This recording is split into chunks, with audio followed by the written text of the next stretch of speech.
And it's not just Bahraich. In fact, in many other parts of Uttar Pradesh, particularly the Indo-Gangetic plains that have been vulnerable for these attacks for years together. Not now, but for many, many years together. There have been previous attacks as well in nearby areas. Let's get you up to speed with the timeline of the attack starting January 2023, where in Sultanpur, there was an attack where an 18-month-old child was killed by a wild wolf in the Chak Musi village. In the month of March 2020, in Lakhimpur Kheri, 21 villagers were attacked by a pack. Remember, they hunt in packs by wild wolves. Again, in January 2019, in Alipur, a girl dragged away by a wolf. Only the skull of the child was recovered. Something similar has happened here as well.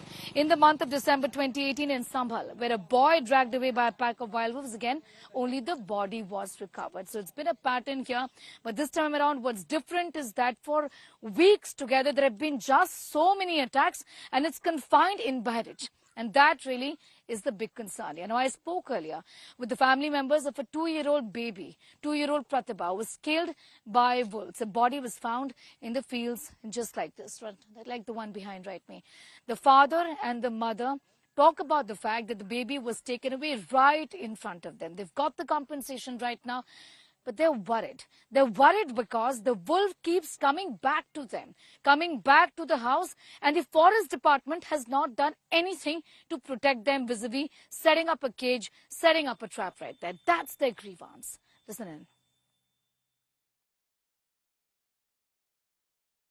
This is the place of 2-year-old Pratibha, who was killed on the 27th of August by a wolf, taken away from the fields right from this particular spot, where the family was at about 2 or 3 in the morning is what they tell us.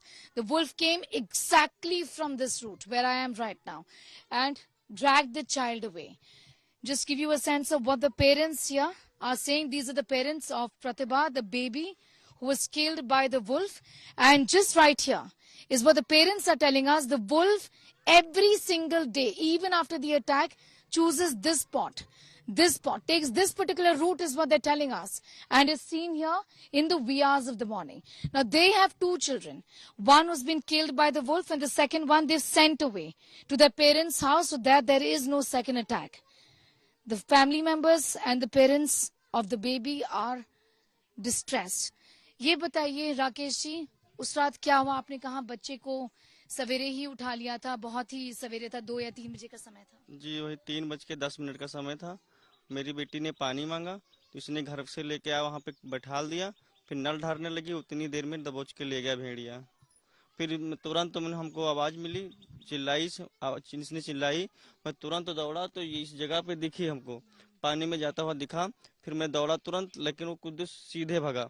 तो फिर मैंने घर पे आया, torch लेके और डंडे लेके दौड़ा तो सीधे नहीं गया, वो भाग गया था दक्षिण की तरफ पे। तो मैंने बहुत प्रयास किए लेकिन नहीं मिले। फिर सुबह वही जब ने पुलिस को फ़ोन की, जंगल विभाग को फ़ोन किया तो आए सब लोग। फिर उसके बाद में सुबह 6:30 बजे टाइम पे 1 किलोमीटर दूरी पे गन्ने में लाश मिली थी बेटी की। फिर वो जानवर भी दिखा, वो भागता हुआ भेड़िया भी दिखा, लेकिन उसको कोई पकड़ने के लिए प्रयास नहीं किया गया अभी। वो भेड़िया आप मानते हैं कि अभी तक उसको पकड़ा नहीं? वो भेड़िया भी नहीं पकड़ा गया, वो नहीं पकड़ा गया। जो पकड़े गए तो वो जो शिकार नहीं करते वही पकड़े गए हैं, जो शिकार करते वो नहीं पकड़े अभी। आप कहाँ थी जब ये हुआ? आप सो रहे थे, बच्चा भी सो रहा था? जी सो नहीं रहे थे जी, पानी लेने गए थे। बच्चा पानी मांगी से रहा तो लेके आ रहा, बाहर बैठा दिया रहा, पानी ले गए तो पता नहीं कहाँ बैठा, उठा ले।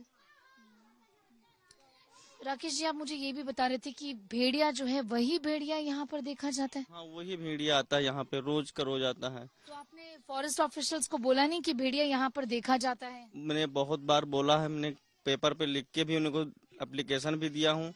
वहाँ औराही में रहते हैं टीम बना के, मैंने वहाँ दिन में जाकर मैंने हाथ जोड़ के विनती भी की, वहाँ सर मेरे यहाँ जाल लगवा दो कि किस तरह भेड़िया है यहाँ पे फंस जाए, हम लोग उसको आपको खबर करते हैं, उसमें फंसा लेंगे। लेकिन यहाँ पे कोई जाल वाल व्यवस्था नहीं की जा रही है। यहाँ पे एक गुड़कसिया जाल आती है, उसको भी नहीं लगाते हैं, न अपना कोई वस जाल लगाते हैं यहाँ पे।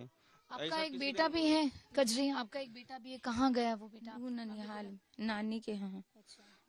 जब डर से आपने भेज दिया? वो भी छोटा सा है? वो 4था साल। अच्छा, उसको ननिहाल में छोड़ दिया डर के लिए। क्या हम के डर बना हुआ है यहाँ पर, आप कह रहे हैं हर रात वो भी भेड़िया यहाँ देखा जाता है। हर रात में आता है, दिन में भी देखते हैं। तो आप बोलते नहीं है कि फॉरेस्ट ऑफिशियल्स को कि वो भेड़िया यहाँ देखा जाता है तो यहाँ जाल क्यों नहीं लगाए? कहते हैं लेकिन बस यही बोलते हैं कि आज शाम को लगवा देंगे, लेकिन लगवाते नहीं यहाँ पे। मैंने 2-3 बार गन्ने में मैंने गेसा हाँ, कम से कम 200-500 आदमी मिलकर गेसा हूँ, फोन किया लेकिन उसने नहीं आया जाल वाल लेके कभी। अभी कल देखा था 3 बजे के टाइम पे गन्ने में गेसा था, फोन किया कल भी नहीं आए थे।